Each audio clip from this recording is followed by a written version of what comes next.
Hola, buenas tardes. Vamos a entrar ya en los temas, en este caso en el tema sobre los quizás trastornos del aprendizaje y lo que muchas veces nosotros creemos que es la función del psicólogo en educación, que es detectar dificultades, hacer adaptaciones, ver cómo van los niños, etcétera, etcétera, ¿vale? En este tema, básicamente, se aborda, ¿vale? Un poco, pues eso, entender un poco lo que es la inteligencia, qué uso debemos o no hacer del tema de las etiquetas, ¿vale? Todo el tema de los estilos de aprendizaje y del debate que hay y tal, y luego ahí tenéis pues todas las descripciones de todos los estudiantes con problemas de aprendizaje, ¿vale? Hiperactividad, trastornos de comunicación, los trastornos emocionales, la discapacidad intelectual, etcétera, y los talentosos o las personas con altas capacidades como las conocemos aquí, ¿vale? Recordad que estos dos temas yo los tengo puestos, pero que no entran para el examen porque son las leyes, la legislación americana, ¿vale? Por tanto, se eliminan como parte del estudio, ¿vale? Estamos hablando del uso de las etiquetas, ¿vale? Donde estamos poniéndole a un niño esa etiqueta que nos va a definir un poco qué dificultades tiene, qué problemáticas tiene y qué tal, ¿vale?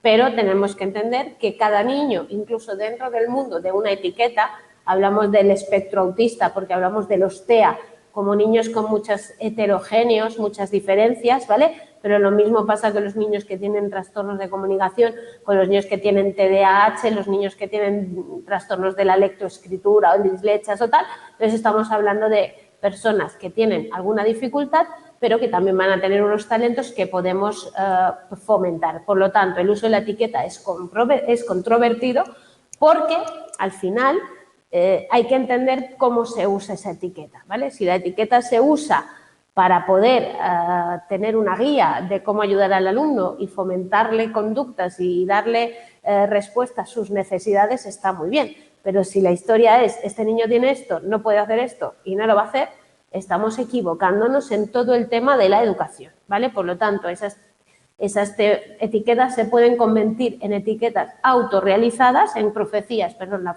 profecía autocumplida o profecía autorrealizada, que al final hace que el niño, como tiene esto, no haga esto porque pobrecito, y al final no le ayudemos. Yo no estoy para nada de acuerdo, como sabéis todos, con eso. Creo que, como os dice el libro, entrenando, sabiendo qué dificultades tiene el niño y dándole habilidades para poder superarlas, todos los niños con todas las dificultades educativas del mundo pueden llegar a hacer muchísimas cosas, ¿vale? Por lo tanto, hay que intentar utilizar correctamente y saber enseñar también a los profesores, a los docentes, a compañeros, a tal, utilizar correctamente ese mundo de las etiquetas, ¿vale? Esa discapacidad es una incapacidad para realizar alguna actividad, ¿vale? Como, por ejemplo, pronunciar una palabra cuando tengo un trastorno fonológico, ver los escritos que me toca estudiar, caminar, moverme, tal. Pero eso no quiere decir que no pueda, ¿vale?, superarla o hacerla. Y un impedimento es una desventaja, ¿vale?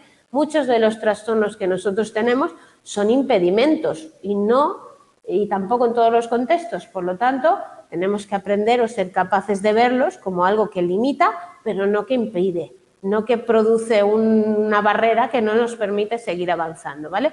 Por lo tanto, todas las características humanas se olvidan en un continuo, por eso hablábamos de esa heterogeneidad y, por tanto, tenemos que ser capaces de evitar palabras que den lástima, que no se puede, que no va a poder con esto, que pobrecito, qué tal, sino, bueno, ¿y cómo lo ayudamos? Porque al final es eso, ¿vale? Entonces, describir a un individuo complejo con una palabra, con una etiqueta, es un error y además nos impide ver las potencialidades y las capacidades y las características que ese chaval o ese niño en este caso o esa persona mayor puede tener. Por lo tanto, al final estamos hablando de que un niño tiene un problema de aprendizaje.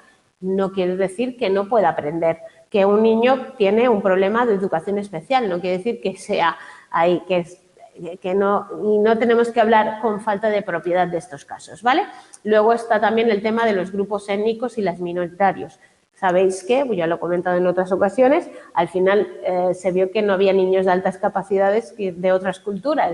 Pues, ¿qué pasa ahí, no? Entonces, al final es que esas personas que vienen de otras culturas, que son grupos minoritarios, ¿qué tal?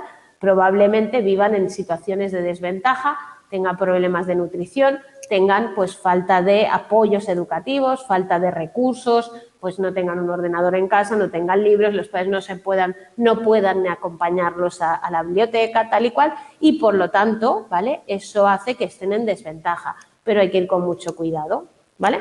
Pasamos al tema de la inteligencia, las primeras teorías sobre la inteligencia. ¿Qué significa ser inteligente? Pues había ahí la capacidad de aprender, había pues eso, cuánto ha aprendido esa persona, ¿vale? Cuánto sabe solucionar los problemas, arreglárselas en situaciones nuevas, cómo se maneja en todo esto, ¿vale? Y entonces ahí tenemos una definición que incluye la capacidad de razonar, deductiva e inductiva, forma de pensar abstracta, usar analogías, sintetizar información y aplicarla a nuevos dominios, ¿vale? Esa transferencia de información o de capacidades, ¿vale? Por lo tanto, estamos hablando de muchas partes de la inteligencia, muchas capacidades, ¿no? Entonces, ahí empieza la duda porque cuando se empezó a estudiar la inteligencia lo que se buscó es un factor de inteligencia que se conoce como el factor G, un factor general, ¿vale? Pero cada vez hemos ido más, como Cato, el Hall, todos estos, a ir a ver pues que hay otros tipos de inteligencia. Por ejemplo, la distinción entre inteligencia fluida e inteligencia cristalizada, ¿no? La inteligencia fluida es esa eficiencia mental y capacidad de razonamiento que parecería que viene de base, ¿no? Nuestra neurofisiología, que además aumentaría hasta la adolescencia tardía y luego pues sería más sensible a lesiones y enfermedades. Y luego estaría la cristalizada, que sería la capacidad que hemos ido haciendo de ir resolviendo problemas en un contexto cultural, que hemos ido adquiriendo pues habilidades y tal, ¿vale? Entonces hay una interacción entre ambos tipos de inteligencia. Si nosotros intervinimos en la influida, desarrollaremos la cristalizada, ¿vale? Y entonces muchas tareas en la vida dependen tanto de una como de la otra. No tenemos que pensar que es solo de una, ¿vale? Carroll identifica una capacidad general y 70 capacidades específicas. Es decir, al final una G total de todo, pues parece que no, que tenemos que ver. Entonces esa general podría relacionarse con esa maduración, con esa inteligencia fluida que definía Cattell, y la otra pues podría hablarse de esa inteligencia cristalizada, que sería la que iríamos adquiriendo, así como enfrentar a monstruos. Tenéis la teoría de las inteligencias múltiples de Gardner, que seguro que ya la habéis estudiado, que habla de 8 inteligencias: lingüística, musical, espacial, lógico-matemática, corporal, kinestésica, intrapersonal, interpersonal, naturalista, ¿vale? Y entonces podrías destacar que son diferentes áreas en las cuales una persona puede destacar. Entonces, huiríamos de solo hay una inteligencia, solo se aprende de una manera, que sería memorística, que es un error, sobre tal, para entrar, pues, que hay gente que es muy inteligente en otras áreas, como el área musical, ¿no? Hay gente que es muy potente en áreas musicales, o el área deportiva, gente que es muy potente y no lo es tanto en otras áreas de esto, como en la lingüística. Por ejemplo, no tengo mucha capacidad de expresarme ni de gestionar el material lingüístico, pero soy muy buena en todo el tema de entender a los demás y entenderme a mí mismo y todo eso. Por lo tanto, habría que ver, podríamos valorar esa diferencia. Perdón, que me pica nada. ¿Vale? Ahí tenéis la definición de cada una de ellas, no me paro aquí porque si no ya no llego a nada, ¿vale? Y tenéis que esa teoría de las inteligencias múltiples de Gardner ha creado problemas porque no se han entendido bien, ¿vale? Básicamente es lo que explica el libro, porque unos han decidido que no son inteligencias, que son talentos, y además hay algunos que se ha aplicado de una manera que parece que no ha podido dar respuesta realmente a lo que pueden ser esas inteligencias, ¿vale? Gardner responde a todo esto. Gardner habla de que, bueno, esta perspectiva que él hace de las inteligencias se basa en aislamiento potencial de daños cerebrales, en cosas antiguas, en estudios, en experiencias, en tal, ¿vale? Y que, pues, él sostiene que sí que existen, ¿vale? Luego está esa cosa de aplicación, es decir, una cosa es la teoría y otra cosa es cuando la pongo en práctica, y ahí tenéis cómo se ha utilizado de forma incorrecta, ¿no? Se han separado por grupos étnicos, Por ejemplo, la gente que es de aquí, matemática, la gente que es de allí, lingüística. Pues no, esto no es correcto, ¿vale? Una forma de usar esa teoría consiste en concentrarse en 6 puntos: inclusión, el cómo una persona puede usar ese talante, esa inteligencia que destaca por encima de las demás y aplicarla para su capacidad de mejora de todo, ¿vale? Entonces ahí tenéis que nos deberíamos de tomar muy en serio las diferencias de estos estudiantes y además tendríamos que ser capaces de abordar esas diferentes áreas de diferentes maneras. Pues claro, si todo lo abordamos de la misma manera, que es que vengan a clase, que lean, que lo aprendan y que se lo coman, pues entonces estamos equivocándonos, ¿no? Entonces la inteligencia es más como algo, como un proceso, ¿no?, que estamos hablando. Y ahí tenéis cómo se enfatiza que al final estamos intentando definir una cosa concreta cuando es más algo que está en continuo proceso, y de ahí la teoría triárquica de inteligencia exitosa de Robert Stemmer, ¿no?, donde habla de ese proceso útil donde hay una inteligencia, un concepto de inteligencia exitosa para hablar del éxito que tiene una persona en la vida en un contexto cultural, ¿vale? Esos procesos involucrados, ¿vale?, que tendrían que estar, los componentes, la información que nosotros somos capaces de la capacidad que tenemos de gestionar esa información, ¿vale? Y de cómo dentro de eso hay unos componentes que van a ser el componente metacomponente, que es como yo soy capaz de planear mis capacidades de orden superior, seleccionar estrategias para actuar, monitorear, es decir, ser capaz de gestionar lo que hago, el componente de desempeño hasta dónde llego y el componente de adquisición de conocimientos, ¿vale? Y las 3 partes de esa inteligencia, de ese proceso, van a ser la inteligencia analítica, por un lado, que es cómo yo entiendo los problemas y los gestiono, ¿no?, qué análisis hago de esa realidad. La creativa, hasta dónde yo sé manejar y soy capaz de crear nuevas soluciones y encontrar esa capacidad de automatizar respuestas para poder utilizar los recursos cognitivos más allá de lo que está haciendo. Y la inteligencia práctica, que es cómo soy capaz de elegir ese contexto en el cual yo sí voy a conseguir el éxito, voy a poder adaptarme, voy a poder tener pues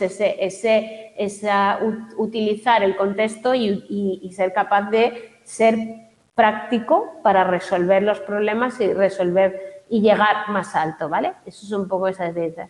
Y luego tenéis ahí Stenberg, que agregó en la teoría Wicks el objeto de la educación debe ayudar a la creatividad, es decir, que haya personas que piensen más, que vayan más allá de lo que les ponemos delante, y ahí ya viene otro concepto que podéis ir asimilando, que la creatividad también se puede fomentar y se genera y se aprende, que hay mucha gente que se cree, no, es que yo no soy creativo. Bueno, pues lee mucho, trabaja mucho, piensa mucho y se puede, ¿vale?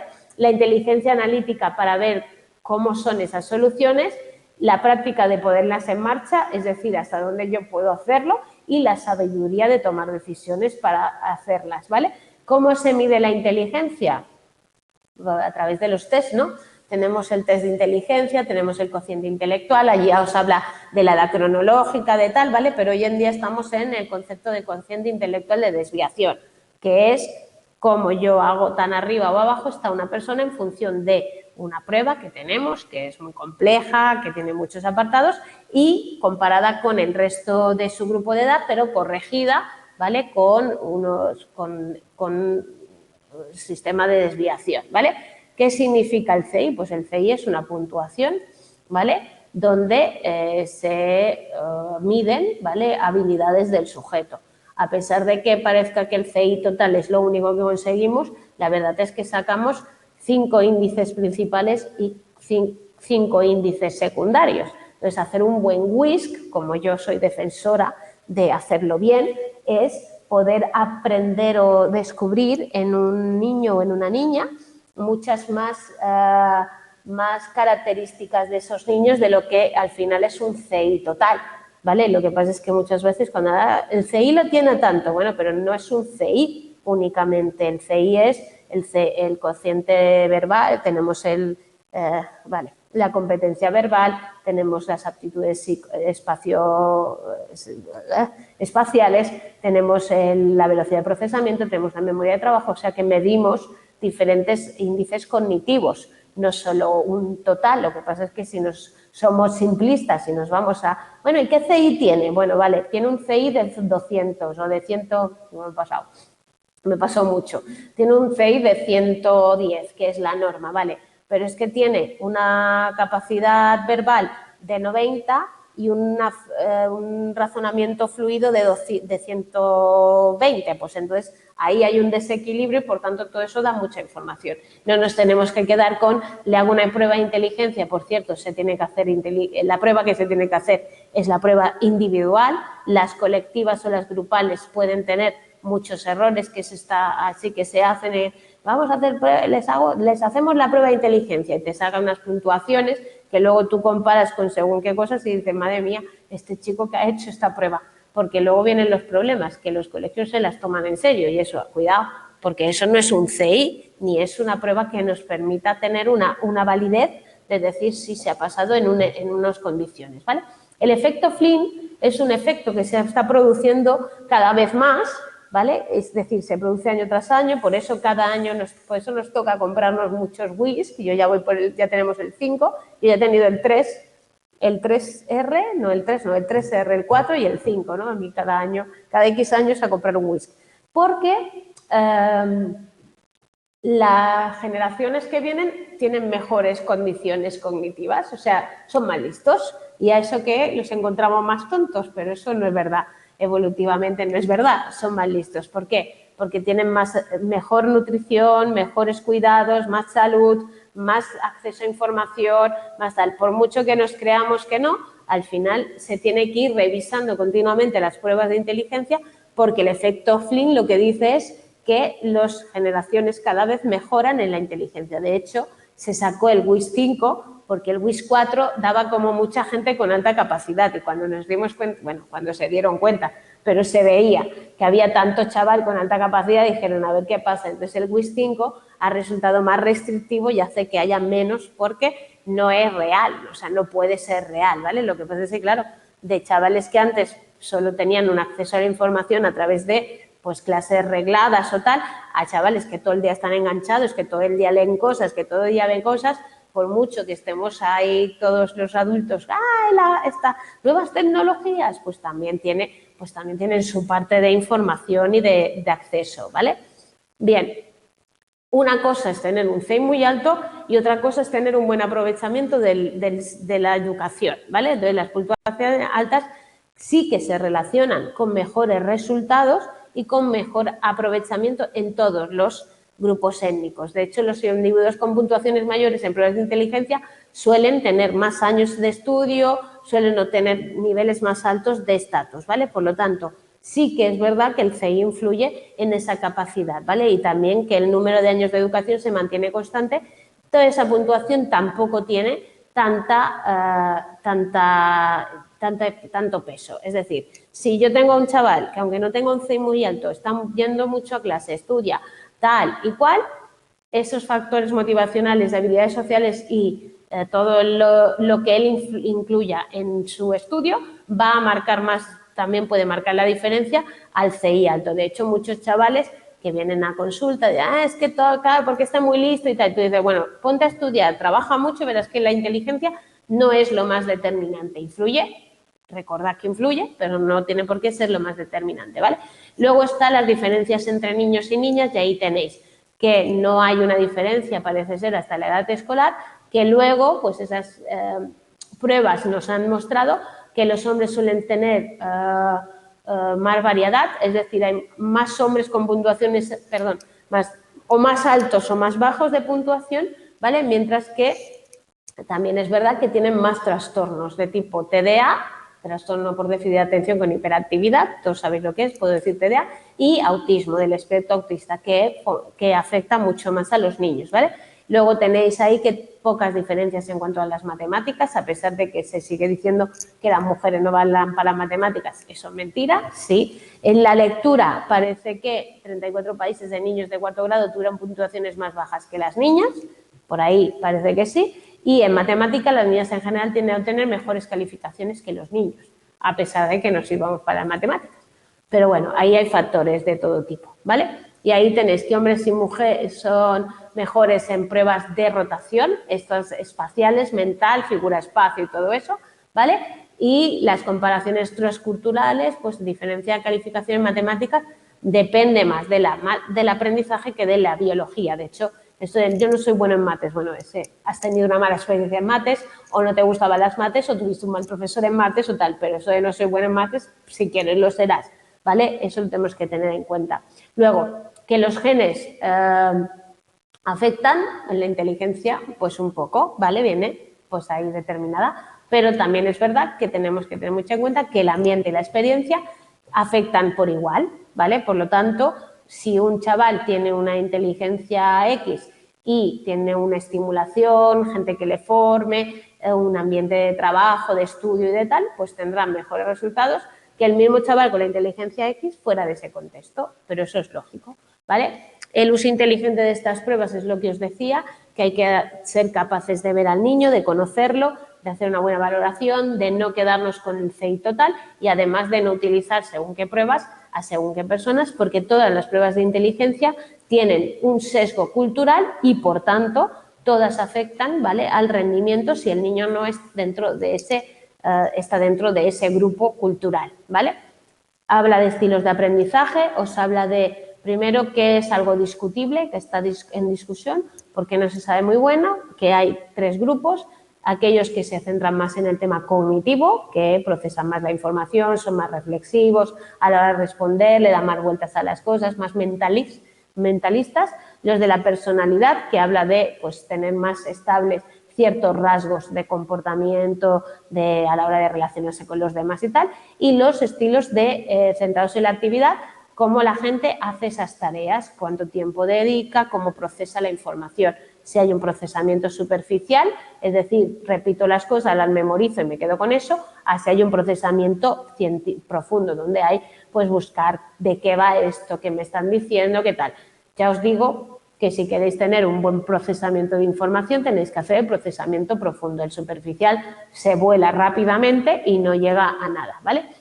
Entonces, esos estilos de aprendizaje sería el método que una persona realiza para aprender y estudiar. Es decir, hay personas que le va mejor escuchar las lecciones o son más auditivos, hay personas que son más visuales, hay personas que son más de escribir según qué cosas y tal. Y que existen inventarios de tal, existen libros enteros, ¿vale?, de esto, y ahí tenemos que hay gente que se muestra escéptica en cuanto a eso y que no parecen no funcionar del todo a la hora de mejorar el aprendizaje. Es decir, aunque yo me crea que a mí, de hecho, yo os podría decir mi propia experiencia, yo siempre pensaba que escuchar me iba mejor que leer, pero es que no leía bien, entonces cuando aprendí a leer bien, pues leer me va mejor que escuchar, pero era una cuestión de inhabilidad, no tanto o de incapacidad en ese momento, que no fuera así. Y yo tengo muchos chavales que me dicen, no, es que a mí leer las cosas no me va bien, lo tengo que escribir todo. Pero claro, se pasan horas y horas escribiendo para luego no acordarse de nada porque copian sin pensar. Entonces, al final, el estilo de ese procesamiento profundo es el que marca la diferencia entre que las personas capten o no capten bien la información, ¿vale? Entonces, ahí tenéis que hay un par de estilos de aprendizaje que han tenido apoyo empírico, que son aprendizajes visuales y verbales, ¿vale? Entonces, esa alta capacidad espacial, baja capacidad, visualizador, verbalizador, el aprendiz visual y el aprendiz verbal. Ahí tenéis capacidad alta capacidad espacial. Alta, no alta, capacidad espacial. O sea, personas que son capaces de manipular imágenes, de darle la vuelta, de hacer esos esquemas que yo os digo tal. Yo creo que hay que usar todos los recursos, ¿eh? Pocas capacidades de crear y rotar el espacio y tal y cual. Hay el visualizador, que utiliza imágenes, se forma cosas visuales, piensa en cómo va a ir para acá, en qué forma tiene, en qué partes tiene, etcétera, ¿vale? Y hay aquellos que lo hacen más con palabras, que usa más esos conceptual, ¿vale? Más de definición y de tal. Y luego hay el aprendiz visual, que prefiere una instrucción con base a imágenes, y el aprendiz verbal, que prefiere más una instrucción en base a palabras, ¿vale? Conclusión para nosotros, mezclar y ser capaces de utilizar tanto las imágenes como lo verbal, conceptual, imaginación y tal, porque al final es el mejor recurso que tenéis, es todos los recursos, ¿sí? ¿Vale? Cuanto más rotéis las cosas, más las visualicéis, más las conceptualicéis a nivel verbal, mejor las tendréis y mejor las aprenderéis porque estaréis haciendo el procesamiento profundo, ¿vale? Entonces, un estilo u otro no garantiza que sea efectivo, parece ser, ¿vale? Que hay ocasiones en que uno te dice, no, es que yo estudio así, pero en realidad lo que quiere decir es que para mí así es más fácil, trabajo menos, con lo cual no os fiéis mucho de las formas que te digan los alumnos. Al final, el aprendizaje puede ser difícil e incómodo, todos lo sabemos. A la hora de aprender es difícil, hay que ponerse horas, es complejo, es tal, por lo tanto, no podemos estar en que es fácil o que tal. Y si resulta fácil, es que no es profundo. Ya os lo digo, no, mira, yo siempre les digo, cuando tengo alumnos que dicen, este tema es súper fácil, y yo hago, socorro, tal, no sé qué, y dicen, ¿qué pasa? Digo, has dicho la palabra maldita, cuando decís que es fácil, ya está, luego la pifiáis, porque no se procesa con el conocimiento, la profundidad de todos los recursos que tenemos para estudiar, ¿vale? Entonces yo les hago esta broma y les digo que la palabra prohibida es esto es fácil. Aquí no hay nada fácil, hay que estudiarlo todo, hay que estudiar todo profundamente, hay que darle vueltas, ¿vale? Luego tenéis pues que las estrategias de aprendizaje, si están conectadas con todo el tema del aula, de la educación y de tal, pues son mejores, ¿vale? Luego, no ser maximilistas, que en este libro me encanta el tema de no ser maximilistas, entonces tener en cuenta que, uno, se pueden tomar esos temas, esos estilos de aprendizaje, porque hay personas que se autosupervisan y tienen autoconciencia de que les va mejor pues imaginarse las cosas y tal, que no hay que ser radicales y dejarlos, ¿vale? Y que pues hay profesores que pueden utilizar también esos estilos más visuales para según qué tipo de alumnos y tal, ¿vale? La idea me la salto, ahí os habla de la educación para todas las personas, de que no haya diferencias, la integración, ¿vale? Los programas de educación individualizada que aquí se hacen también, ¿vale? Es decir, aquí tenemos las adaptaciones curriculares no significativas, las significativas, todo el tema de la inclusión, de que los niños estén en centros normalizados, ¿vale? Todo eso en la legislación lo tenemos, ¿vale? Y por tanto, al final lo que queremos es, pues marcamos el punto de partida, qué dificultad tiene el niño, cómo podemos ayudarle, qué recursos están, qué necesita para estar en igualdad de condiciones de sus compañeros y la práctica intensificada de algunas cosas que vamos a trabajar con ellos, ¿vale? Aquí empezamos los trastornos de aprendizaje, los problemas de aprendizaje, ¿vale? Ahí tenéis que siempre se cree y se sigue creyendo, aunque no se localice del todo, que cuando una persona tiene problemas de aprendizaje existe una disfunción cerebral mínima. Algo dentro del cerebro no está funcionando correctamente, ¿vale? Puede haber una lesión, puede haber una infección, puede haber habido algo que hace que esa persona, niño, adulto o niña, no haya podido desarrollar las áreas corticales, ¿vale? Que van dirigidas a utilizar pues, el área numérica, la lectura, la conducta, etcétera, ¿vale? Entonces se habla de eso.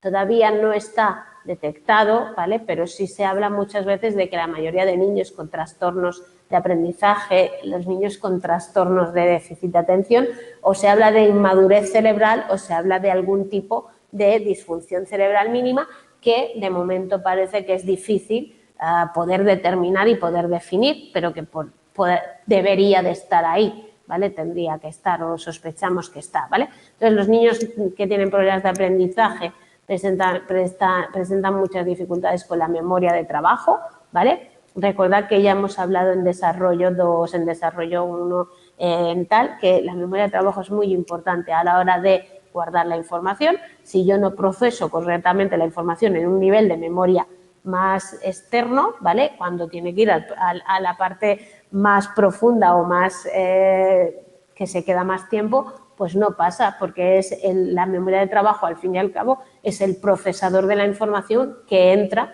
hacia la memoria a largo plazo. Por lo tanto, ahí tenéis que el problema más grave es cómo yo meto la información dentro de la memoria a largo plazo y después cómo la recupero, ¿vale? Y todo eso, pues parece que se produce en los niños con problemas de aprendizaje. De hecho, es una de las teorías que hay, ¿vale? Entonces, ahí tenéis los estudiantes con problemas de aprendizaje deben poder tener acceso a la información y darles todos los mecanismos que puedan necesitar para poder llegar a los niveles que les corresponda educativamente y todo esto, ¿vale? Entonces, al final, la mayoría de definiciones coinciden que estos estudiantes con problemas de aprendizaje tienen un desempeño significativamente más bajo de lo esperado, dadas sus demás habilidades. Que en psicología tenemos, bueno, el de esto es, tienen un CI normal, es decir, el CI normal y el desarrollo normal para su edad evolutiva, pero tienen resultados en algunas áreas de aprendizaje por debajo de lo que tendrían que obtener comparándolo con el CI que tienen, ¿vale? Y ahí tenéis, pues eso, que hay problemas fisiológicos, problemas ambientales, lesiones cerebrales, exposición a toxinas, que tienen bases de ese tipo, ¿vale? Problemas de padres que sufren problemas de aprendizaje. Hay una probabilidad del 30 al 50%, lo cual no nos permite decir que sean genéticos, 100%, pero nos permite que hay también una relación, ¿vale? Las características del estudiante, dificultades específicas en una más área, lectura, matemáticas, atención, problemas de atención, hiperactividad, impulsividad, malas coordinaciones físicas, trastornos del pensamiento, del habla, de la audición, ¿vale? Problemas, dificultades, ¿vale? O toda la parte emocional, que cada vez se considera más. Es decir, niños con baja autoestima, niños con falta de motivación, niños con problemas depresivos, con ansiedad, con tal, ¿vale? Todo eso también. Entonces, ahí tenéis que al final muchos alumnos tienen problemas con la lectura. Es un gran problema. Lo que yo os he explicado en mi caso es así. Es decir, gente que no llega a darse cuenta de que no lee bien. Yo tengo un caso ahora de una chavala de bachiller, segundo de bachiller, estamos a 2 meses y pico o 3 de la selectividad y viene al despacho porque no sabe escribir. Y cuando me dice que no sabe escribir y me enseña una respuesta que ha dado a un examen y tras haber comprobado sobre todo con la madre, decirle, pero estudia de verdad, y la madre decirme, estudia y estudia mucho tiempo, lo que me doy cuenta es que no sabe leer y que no adquiere el aprendizaje de esa información, no la capta a nivel profundo y cuando se va a los exámenes pues le da vueltas a 2 ideas y escribe lo mismo y tal, pues está redactando fatal, pero es que no tiene ideas que redactar porque no tiene información con la que redactar, ¿vale? Por lo tanto, los problemas de lectura son básicos, ¿vale? Luego, le hicieron, ya para acabar el caso, le hicieron las pruebas, no dio problemas de trastornos de la lectoescritura porque le hicieron las pruebas, ya sospecharon, pero eso nos da 2 pistas. Una, algo hay, ¿vale? Y 2, no lee. No lee porque le cuesta y entonces no ha aprendido a hacerlo y como no ha aprendido a hacerlo, no lee. De hecho, he quedado con ella la semana que viene que le voy a llevar libros yo de los míos para que lea. Es así, ¿vale? Entonces, hay algunos estudiantes con problemas de aprendizaje porque no saben escribir, la disgrafía, ¿vale? Bueno, hay muchos tipos de problemas diferentes en el área de la educación y del aprendizaje, ¿vale? Entonces, indicadores de problemas. No quieren leer, ¿veis? No leen, leer no me gusta. Lloran o hacen todo para evitar leer, muestran tensión mientras leen, entonces el rato que leen están tan nerviosos que luego ponen palabras incorrectas, sustituyen unas por otras, ¿vale? Pronuncian mal palabras, leen mal, hacen cambios, ¿vale? No pueden leer nuevas palabras, ¿vale? Todo eso que hemos estudiado en lenguaje, que se llaman dificultades del lenguaje, ¿vale? Que ya hemos visto. Entonces, al final, el diagnóstico temprano es importante porque nos ayudará a que no se frustren, a que no se desanimen y no generen un tipo de actitud hacia los estudios, que es la indefensión aprendida, la pasividad. Si tengo una chica ahora, por ejemplo, de 13 años, que es increíble, pero es que ya no estudio, porque no apruebo, porque cuando lo he intentado no me ha salido y no sé qué y tal, y al final se creen que no pueden estudiar, entran en el proceso de ya ni lo intento y estamos en un problema más gordo, porque claro, no puede, es que ya ha decidido que no puede, por lo tanto ya no hace nada en absoluto. Lleva mogollón de asignaturas suspendidas, tal, ¿vale? Ahí tenéis 2 tipos efectivos, la instrucción directa y la instrucción en estrategias. Es decir, les podemos enseñar a leer leyendo, perdón, me he equivocado otra vez. a leer leyendo. Es decir, no es que un niño que tenga una dificultad en la lectoescritura, por ejemplo, con dislexia, no tenga que leer, porque es que es una manía que ha entrado a todo el mundo. No, pues que haga con imágenes. No, que lea, tiene que leer más, tiene que trabajar más esa habilidad. Por eso es lo que os dice la etiqueta, que a veces se mal emplea, porque si yo a un niño que no tiene atención lo que hago es quitarle trabajos que requieran atención, pues ¿cómo le voy a fomentar la atención? Y otra cosa es que a esa persona hay que hacerla consciente de que sus recursos de atención son más limitados, por lo tanto necesitará más tiempo, necesitará más esfuerzo, pero que si quiere conseguir lo que le dé la gana, pues carreras, másters y doctorados y lo que le dé la gana, pues podrá tenerlo y hacer lo que quiera, siempre y cuando entienda que tiene unas características con las que tiene que lidiar para poder afrontar esas tareas. Pero somos psicólogos de la educación, no nos vayamos a quitar tareas y a decir, no, no, tú no leas que no te va bien. Hombre, hay que leer y hay que leer de manera intensa, más, ¿vale? Porque cuando yo no puedo hacer algo, no me dicen no lo hagas, te dicen, venga, sigue y lúchalo para hacerlo, ¿vale? Entonces ahí tenéis que hay el trastorno de atención, se les considera rebeldes, holgazanes e inquietos, ¿vale? Un 4 a un 10% de niños de todo el mundo. Hay que dirigir y mantener la atención y no saben, pues tal. Y entonces ahí tenéis que es un patrón generalizado de falta de atención, impulsividad, hiperactividad, ¿vale? Y este es el diagnóstico que ya deberíais de saber perfectamente. Ahora, ¿son útiles los medicamentos?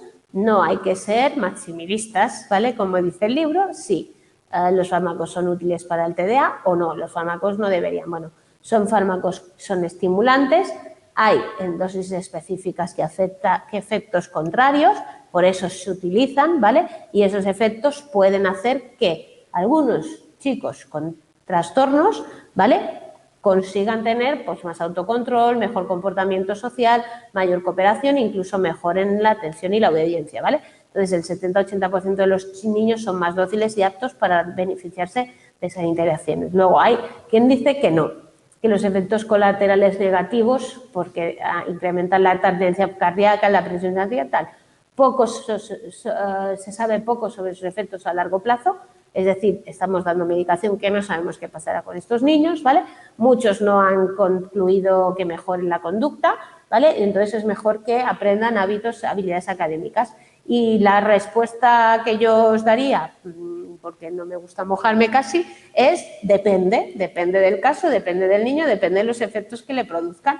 Yo tengo un caso de un chaval que no habría manera de trabajar con él si no estuviera medicado, pero tengo casos de chavales que la medicación no les ha dado ninguna aportación y de hecho se les ha retirado por petición de los padres, con psiquiatra y toda esta historia, y estamos igual, o sea, también depende, ¿vale? Entonces ahí no seáis radicales porque hay casos que se necesita y hay casos que no, ¿vale?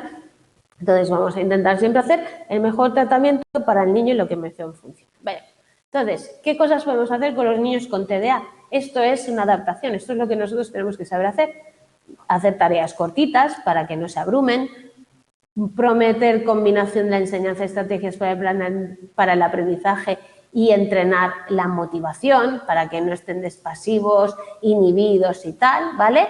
Enseñarles tener control, estrategias para que ellos puedan afrontar toda esa parte de la agencia espacial, que es el autocontrol, el cómo miro las cosas, el tal, ¿vale? Lista de reforzadores para que el niño quiera vencer sus dificultades, ¿vale? Incluso intentar y ayudar cuando esté atento, darle un refuerzo, que bien lo has hecho hoy, buscar esas fortalezas, maravillarse de ellas, no siempre ver lo que no hacen, que esto nos cuesta, lo de reforzar nos cuesta un montón, ¿vale? Entonces ahí tenéis estrategias, muchas imágenes para ayudarle a aprender, no quiere decir que le quitemos las palabras, las identidades culturales y raciales, sepa cuándo ser flexible con las reglas, porque si está muy excitado y muy activado, pues no va a poder. No les diga que está tomando Ritalin, ofrezca opciones de alternativas, déles más tiempo para jugar, para correr, para tal, pacte con ellos que se levanten en un momento dado por la clase. Es que son horrorosos, pobrecitos. Trastorno de comunicación, un grupo muy grande en educación especial, ¿vale? Va desde los 6 a los 21 años. 19% de los STEA son deterioro auditivo, lesiones que pueden pasar, problemas neurológicos que interferirán en el lenguaje, etcétera. Entonces, todo eso que impide también la habla por el lentecimiento motriz, por todo esto, todo eso son factores que influyen en la comunicación, ¿vale? Entonces, esos trastornos del habla, de la articulación, a la hora de poder hablar o tartamudeo, que es otra cosa, ¿vale? Que a todo eso va a afectar al niño que está intentando pues, adquirir unos conocimientos y un aprendizaje, los problemas de voz, niños que parece que tienen tonos muy raros, muy inadecuados, tal, pues bueno, a ver, la diferencia del lenguaje no necesariamente constituye un trastorno del lenguaje, ¿vale? No quiere decir que todos los niños que tienen unas conductas del lenguaje estén en un trastorno, ¿vale? Hay que entender y ayudarles a que ellos puedan aprender a expresar y a entender lo que se les dice. Son personas que hablan poco, utilizan pocas palabras, cosas muy cortitas, tal, ¿vale? Pero normalmente los trastornos del habla van a ir a la logopeda, ¿vale? Entonces ahí tenéis que hable con cosas que le interesen para que se animen a hablar, siga el ejemplo, responda a sus iniciativas, comparta el entusiasmo cuando hablan, no haga demasiadas preguntas. Yo tenía el caso del hermano de una niña que venía a mi casa, así, y tenía una leidilla y no sabía hablar muy bien y era un TEN, un trastorno específico del lenguaje, ¿vale? Y le costaba muchísimo expresarse, ¿vale?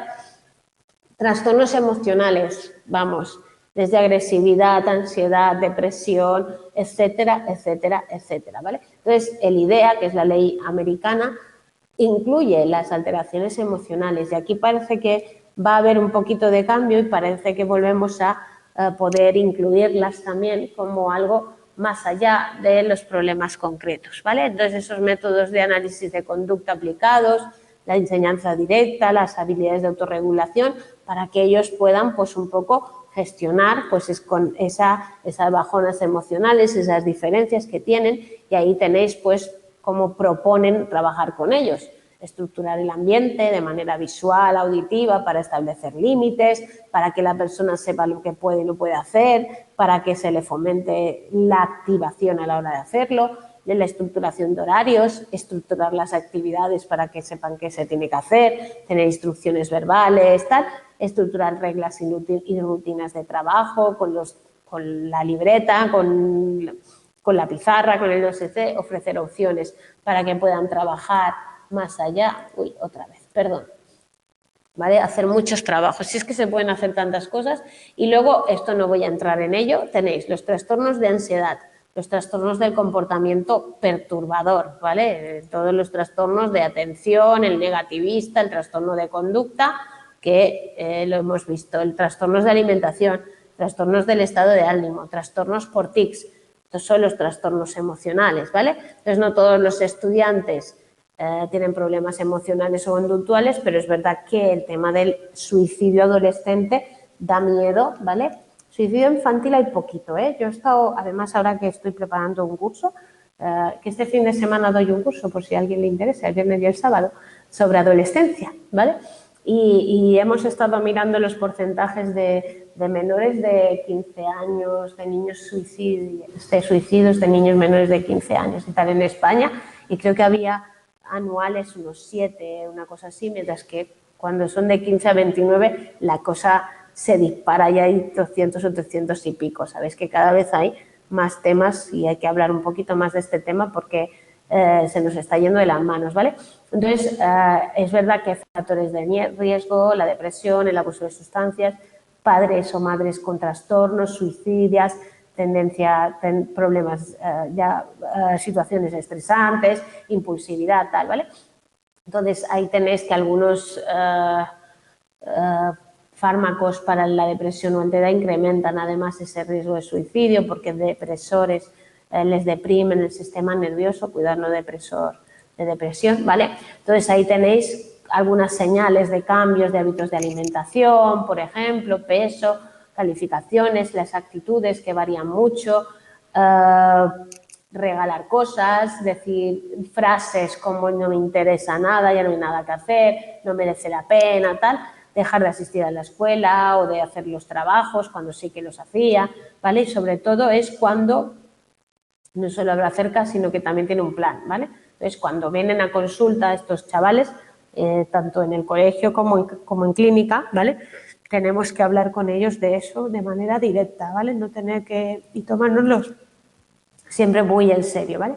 Ahí tenéis mitos y realidades, acerca del suicidio, como los que hablan de suicidio no lo hacen, sí que, que me ha dado hipo, sí que lo hacen, ¿vale? Solo ciertas personas cometen suicidio, todo tipo de personas, todas las edades, todos los géneros, ¿vale? Nunca debe preguntarse a una persona si tiene que afrontarse de manera directa, ¿vale?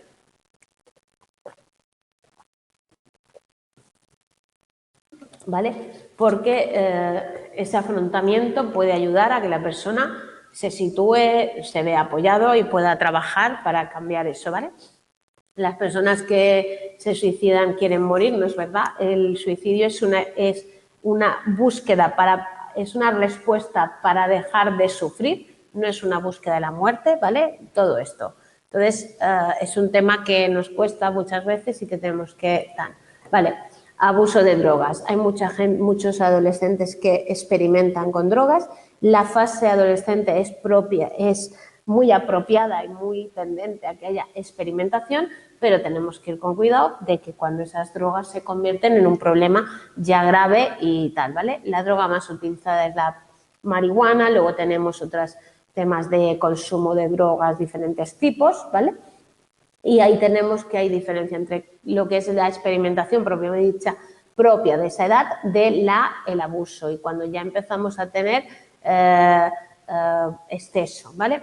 Todos los programas que se han hecho sobre el pánico y que no tal y cual, de verdad que parece que no tienen efectos positivos e incluso que no sirven para parar el consumo de drogas y tal, ¿vale? Entonces ahí tenemos que Adam Fletcher y hablaba de la desvinculación de la escuela y las malas relaciones entre profesores y estudiantes están relacionadas. Es decir, los adultos tenemos algo que ver con que a nuestros adolescentes se les vayan de las manos las drogas, ¿vale?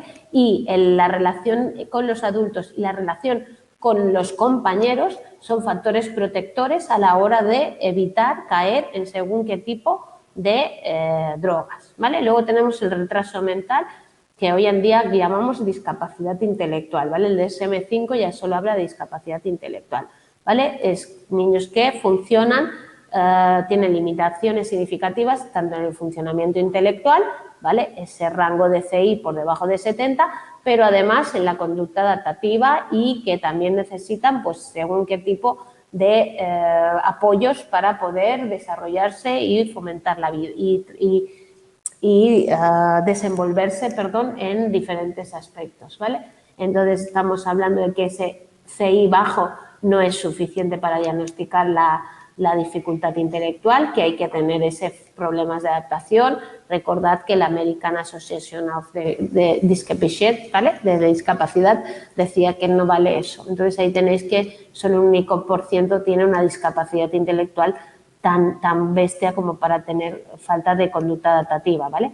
Y también recordar que cuando hablábamos de discapacidad, que esto lo habéis estudiado en patología, porque yo os lo explico, había diferentes tipos de intensidad de apoyos que marcaba la diferencia en cuanto a las dificultades de esos niños, ¿vale? Entonces, estos alumnos siempre podrán aprender, aunque lo harán más lentamente, necesitan repetir más veces las cosas, tener más prácticas. Nosotros tenemos un caso de una chavala que tenía en FP, estaba estudiando este año terminado, estudió FP con un 72, 73 de inteligencia, ¿vale?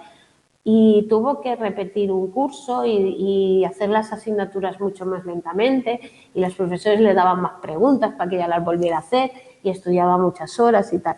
Pero se sacó el título, ¿vale? Era una persona que podía vivir normalmente, que tenía pues su edad, que tenía de joven y tal, pero podía. Entonces ahí tenéis que ir a que hay que tener pues diferentes metas y ver que se desenvuelvan en la vida, pero también que puedan pues adquirir en ciertas edades pues la lectura, la escritura, el aprendizaje y todo esto, y luego a lo mejor pues llegarán a poder pues desarrollar, yo soy de la sensación de que pueden llegar a desarrollar muchas cosas. Entonces ahí tenéis ¿qué podemos hacer? Pues podemos darles objetivos específicos, ayudarles a analizar las fortalezas y debilidades, trabajar las habilidades y conceptos prácticos, analizar la tarea del alumno va a aprender para que él pueda hacerla de una manera exitosa, establecer objetivos, mostrar el material de forma breve, no saltarse pasos, ¿vale? Prestar atención a todo lo que se enseña, regresar al nivel atrás si es difícil y poder ir más de manera más simplificada, ser cuidadoso en motivar, ¿vale? Porque ellos luchen,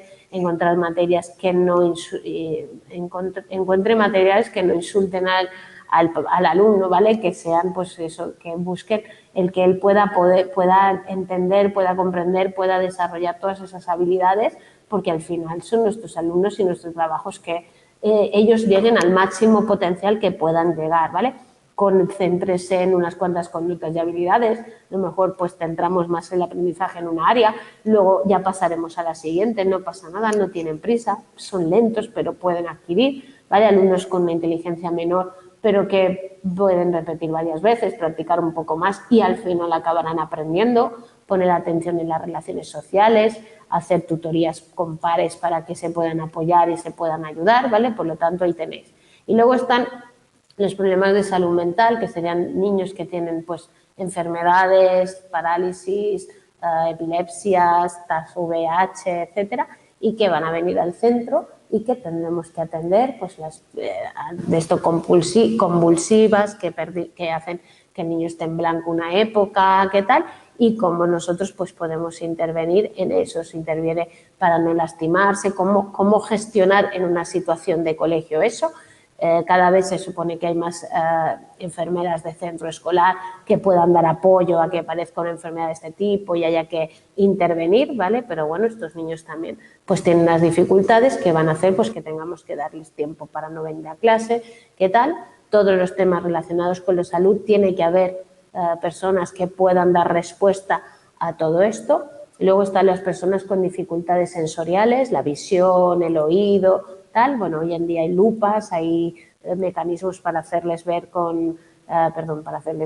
para poder pues que ellos vean las pantallas cerca en un ordenador y puedan ampliarse los tamaños, ¿vale? Hay grandes medios y aquí en España tenemos la ONCE que tiene libros, que os da adaptaciones, que os ofrece muchas cosas, ¿vale?